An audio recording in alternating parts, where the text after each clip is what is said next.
বীরভূমের স্বাস্থ্য কেন্দ্রে কর্তব্যরত নার্সকে শ্লীলতাহানি করার অভিযোগ উঠেছে রোগীর বিরুদ্ধে। এই ঘটনার পর রাতে উত্তেজনা ছড়িয়েছে বীরভূমের ইলাম বাজারের ওই স্বাস্থ্য কেন্দ্রে। এই ঘটনায় অভিযুক্ত যুবককে গ্রেপ্তার করেছে পুলিশ। তবে তার উপযুক্ত শাস্তি এবং হাসপাতালে নিরাপত্তার দাবিতে রবিবার সকালে স্থানীয় থানার সামনে বিক্ষোভ দেখান স্বাস্থ্যকর্মীরা।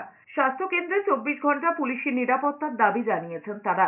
হাসপাতাল সূত্রে খবর, শনিবার রাতে ইলামবাজার ব্লক প্রাথমিক স্বাস্থ্য কেন্দ্রে চিকিৎসার জন্য গিয়েছিলেন এক যুবক। এরপরেই চিকিৎসকের পরামর্শে কর্তব্যরত নার্স অসুস্থ যুবককে স্ট্রেচারে শুইয়ে হাতে চ্যানেল করার সময় তার শ্লীলতাহানি করা হয় বলে অভিযোগ।